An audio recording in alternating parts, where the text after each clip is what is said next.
भाई से भी हम सुनेंगे। बिल्कुल ठीक है जी। आगा भाई, एक सवाल है और वो कुछ इस तरह है कि कुछ एक अरसे बाद औरतों के चेहरे पे जो है वो झुर्रियाँ आ जाती हैं और शौहर हजरात जो हैं वो मुतासिर होना बंद कर देते हैं, खूबसूरत नहीं लगने लगती बीवियाँ, उम्र ज़्यादा हो जाती है और ये एक बड़ा मसला है मुझे लगता है थोड़ा सा हमारे यहाँ।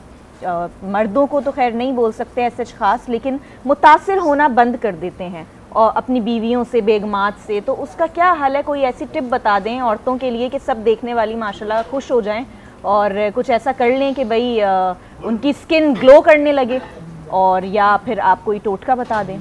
ठीक है, ब्यूटी टिप हो जाए। मैं इसमें दो बातें अर्ज़ करूँगा जी अपने नाजरीन के लिए कि देखिए, एक तो वाक़या है तहज़ीबुल इस्लाम में लिखा है, एक किताब का नाम है तहज़ीबुल इस्लाम।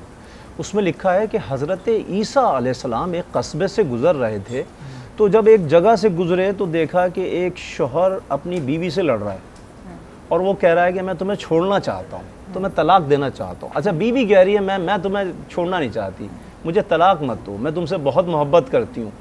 तो हज़रत ईसा रुक गए।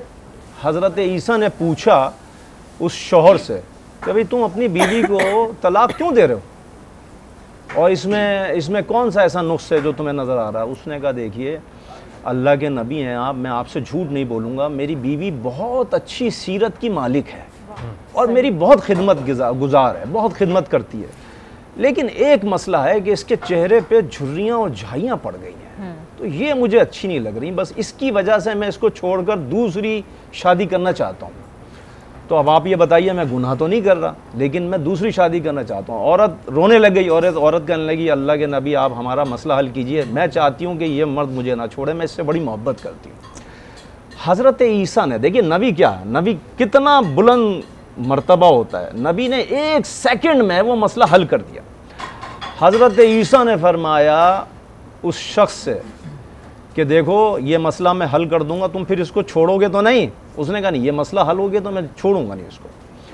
हज़रत ईसा ने उस औरत से कहा कि देखो बेटा, तुम्हें सिर्फ ये करना है कि ये जो भी ग़िज़ा तुम खाती हो ना, उसकी मिक़दार कुछ अरसे के लिए कलील कर दो। एक 40 से 50 दिनों के लिए अपने खाना जो है वो आधा कर दो, तुम्हारे चेहरे की झाड़ियाँ और झुर्रियाँ ख़त्म हो जाएंगी।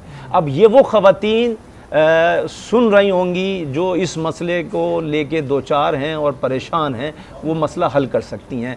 एक दूसरी जगह इमाम जाफ़र सादिक़ अलैहिस्सलाम ने फरमाया कि जब खाना खा लिया जाए, खाना खाने के बाद जब आप हाथ धो लें, हाथों को धोने के बाद चेहरे पे उस पानी को मल लें, उससे भी चेहरे की झुर्रियाँ और झाइयाँ ख़त्म हो जाती हैं।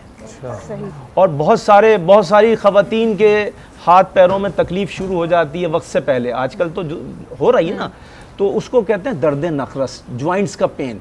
तो फिर वो बेचारी कहती हैं, शौहर कोई काम कहता है, काम क्यों नहीं हुआ, झाड़ू क्यों नहीं दिली, पोछा क्यों नहीं दिला, बर्तन क्यों नहीं दिले, उस पर लड़ाइयाँ हो रही होती हैं। याद रखिए, इमाम रिज़ा अलैहिस्सलाम ने फरमाया कभी भी मछली और अंडा, मुर्गी का अंडा और मछली एक साथ मिला के मत खाइए, वरना आपके ज्वाइंट्स में पेन होगा और आप काम काज में, ये औरतों के लिए नहीं, ये मर्दों के लिए भी है।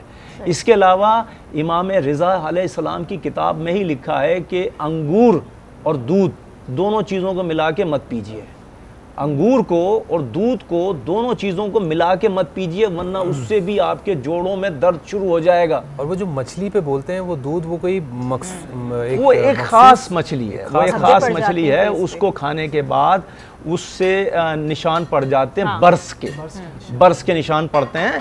और ग़िज़ा की बात हो रही है तो मैं एक बात और अर्ज़ कर दूं, ये जो तुरंज होता है, बड़ा वाला लीमू जो होता है तुरंज, इमाम जाफ़र सादिक़ अलैहिस्सलाम ने फरमाया तुरंज को रात के टाइम मत खाइए। रात के टाइम अगर तुरंज को मुतवातिर कई दिन तक खाते रहे तो आंखें भैंगी हो जाती हैं। किससे? लोगों को पता नहीं है कि मतलब ग़िज़ाओं का भी क्या असर होता है हमारे जिस्म पर। और देखिए, ये जो रसूल और आले रसूल की बातें हैं ना, ये इल्हामी बातें हैं, इल्हामी नुस्खे हैं। रसूल खुदा के पास आए, रसूल खुदा के बाद उनकी आल तक पहुँचे। और हमारी साइंस, मैं साइंस का इनकार नहीं करता, साइंस अभी तहकीक और तजर्बों के रास्ते में है, साइंस का इनकार किसी हालत नहीं करता, लेकिन साइंस ये बातें अभी नहीं बताती, लेकिन हमारे पाक रसूल ने ये सब इरशादात फरमाए हैं। सुभान अल्लाह, बहुत बहुत खूबसूरत।